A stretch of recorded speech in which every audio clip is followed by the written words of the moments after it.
getting a good contraction of the bicep muscle. We can really squeeze, tense, contract. The scene is getting crowded, I'ma ride my own way. I don't need your approval, I'ma go my own way. My daddy told me to be first, you finish last place. The world show me one way, I'ma go my own. Ride my own, ay, ay, ay, ay, ay, ay.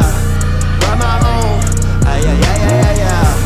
Ride my own, ride my own, ay, ay, ay, ay, ay, ay.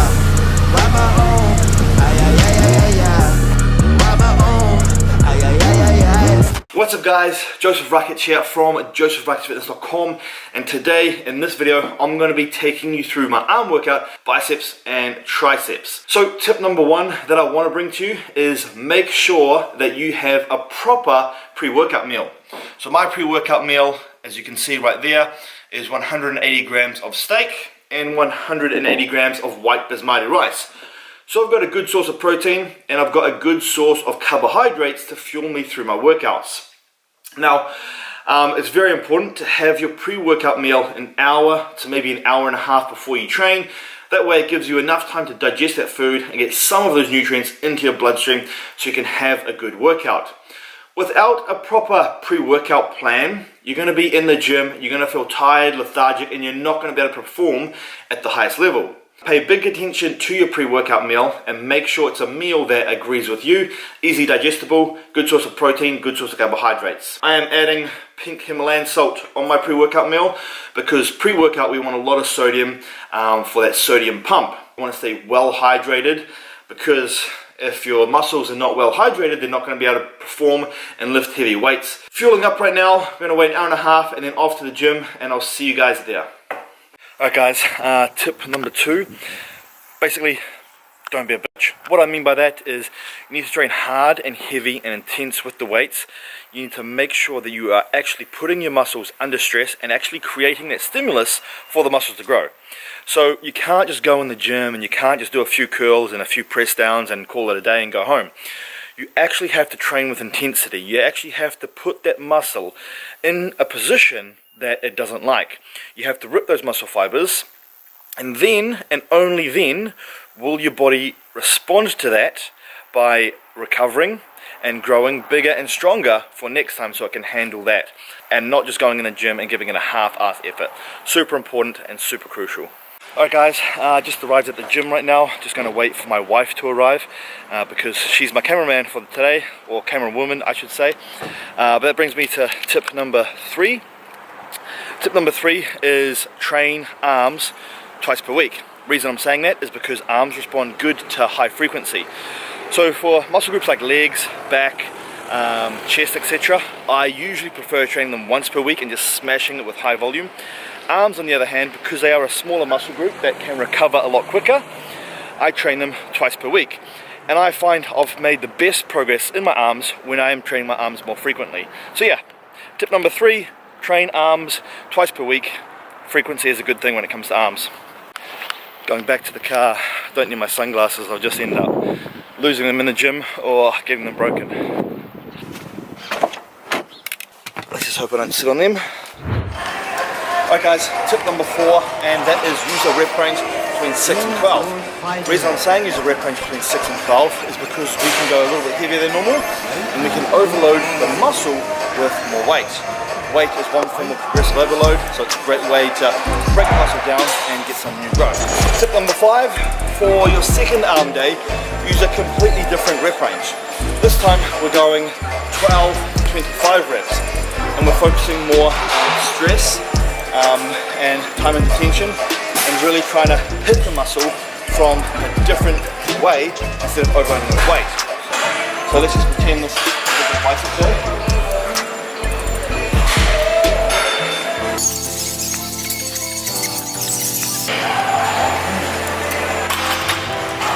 There you go guys, two different strategies, weight overload and stress overload.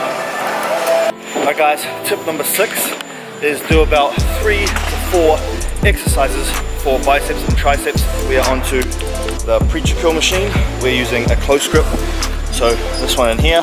What that's going to do, it's going to put slightly more stress on the bicep long head, which is the outside part of the bicep, so developing the bicep peak.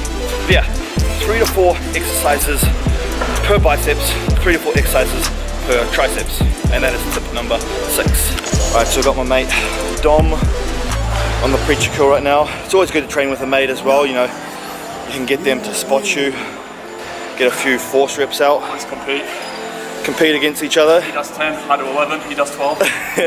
That's what it is, you need that feedback. Okay guys, that brings me to tip number 7, and that is to do 3 to 5 sets per exercise. So this is our third and final set on the preacher curl. And usually 3 to 5 sets gives you enough volume per that exercise to really get some great progress from it. Alright guys, we are now on to spider curls. I've completely lost what tip number we're up to, so I'm not even going to mention the tip number name anymore, but it'll be on the screen. But for this tip that I want to share is you want to train with a training partner. Reason being is so that you can spot them. When you spot them, you basically help them get out some forced reps. Doing some forced reps just puts the muscle under more stress, more tension, which allows you to gain more muscle. And that brings me to my next tip. That tip is do an exercise that allows you to focus on a good contraction and an exercise that allows you to focus on a good stretch. So first we did the spider curls, which was this one here. Getting a good contraction of the bicep muscle. You can really squeeze, tense, contract. We were then doing incline curls. Now this exercise is great because the dumbbell pulls your arm back, allows you to get a big stretch through the bicep muscle. The bigger the stretch, allows for more blood into the muscle. So contraction first, and then big stretch. Alright, we've got a bonus tip from Dom. Yeah, so when it comes to doing the superset, the reason why it's really good, peak contractions are really good just for depleting the ATP, just fatiguing the muscle as much as you can. And as soon as you go into the stretch, if you imagine you get little micro tears in the muscle, when you go to the stretch, you're actually creating a deeper deposit. So then when it heals, you get a more hypertrophic response. It's going to make the muscle grow bigger and faster. So there you go, guys. Better man himself. If you want bigger muscles, bigger biceps, listen to this guy. Next tip, guys, is focus on good form. So we're working the biceps. We want to work the bicep muscle only. So we only want this muscle here to be moving that weight.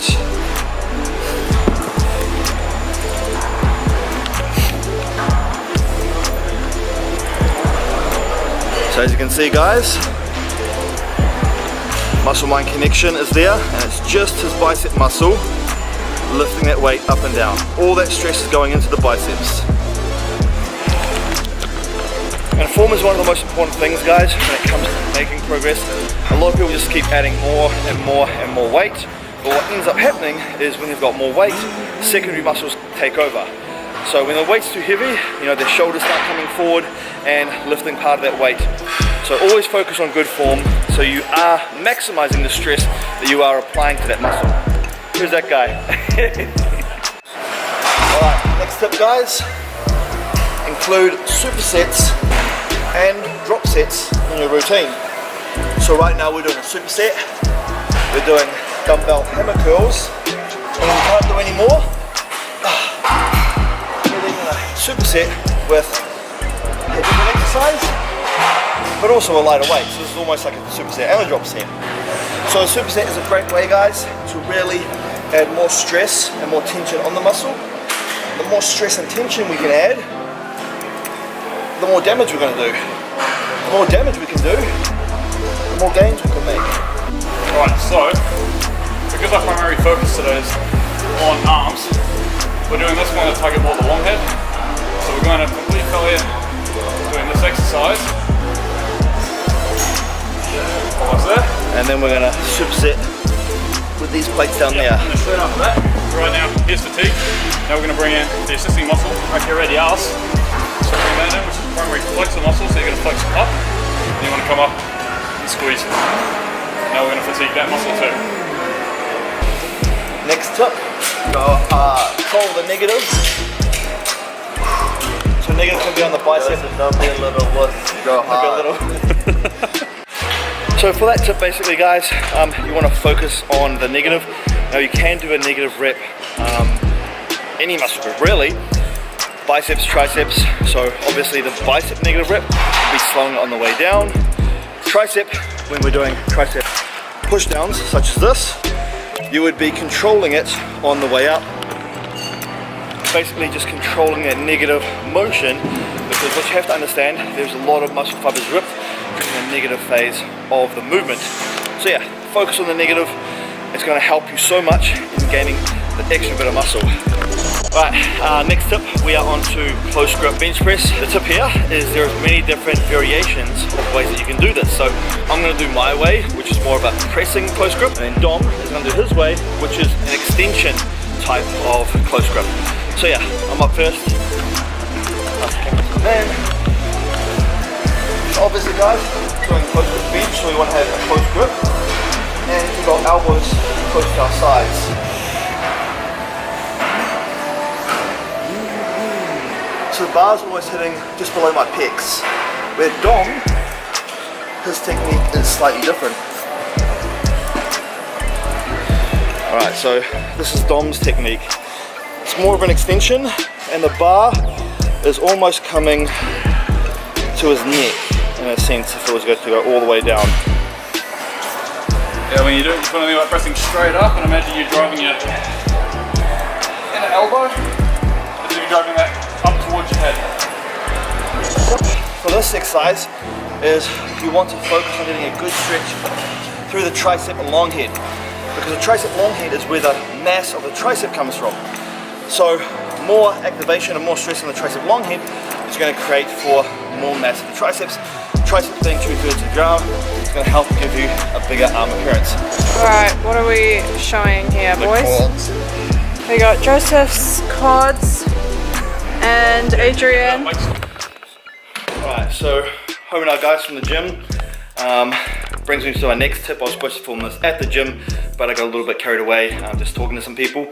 But that tip was make sure that you stretch post-workout. Static stretching, and basically what that is just stretching the muscle and holding that position. The reason I say to do this is because you're stretching the muscle, which is allowing for more blood flow into the muscle, and you're also stretching the fascia. This allows for more room for that muscle to actually grow bigger in size. Someone with tight fascia, it will actually restrict you on making maximum muscle growth. So static stretch post-workout. You never want to do static stretching pre-workout because it will decrease performance and it can actually lead to an injury. So if you do want to do any type of stretching pre-workout, I advise dynamic stretching, which is basically stretching without holding that stretch, and static stretching post-workout where you hold that stretch. Alright, just demolished my post-workout meal guys, which brings me to my next tip. And that tip is make sure that you are consuming enough protein in order to gain muscle. Now my protein recommendations are to consume at least 1 gram of protein per pound of your lean body weight. So your lean body weight is basically your total body weight minus your estimated body fat percentage. Now let's just say your estimated lean body weight is 180 pounds. My advice would be to consume 180 grams of protein per day as a minimum requirement. It can be more. I consume a lot more. Not that any more is really going to help you gain any more muscle, because the excess protein is just going to be converted into carbohydrates anyway. But aim for a minimum of 180 grams of protein per day if your lean body weight was 180 pounds. And the last and final tip for this video guys is make sure that you get enough sleep, enough rest and recovery. Sleep is so important and it's so crucial for maximizing your muscle gains. Now if you're not growing and you're struggling to grow, but your training's on point, your diet's on point, it could be you're not getting enough sleep. Sleep is when you do most of your growth, so make sure you get enough sleep. I advise 6 to 8 hours per night as a minimum requirement. 8 is going to be superior. Now I know it's hard sometimes, but just try and really pay attention to get as much sleep, rest and recovery as you can. I personally use an app. I'll leave it on the screen so you guys can download that as well and try it out for yourself. It's called Sleep Cycle. This is great to give me some feedback as well, so maybe you guys want to check that out. Anyway, that is the end of the video. Hope you enjoyed it, hope you learned a few things. Make sure if you need help with a meal plan or a workout program or whatever it is, gaining muscle, losing body fat, I am the guy that can help you get the results that you want. Obviously, I've had many amazing client transformations, as you would have seen on my Instagram page. So if you want results like that, click the link down below in the description box. And I'll see you guys in the next video. Bye.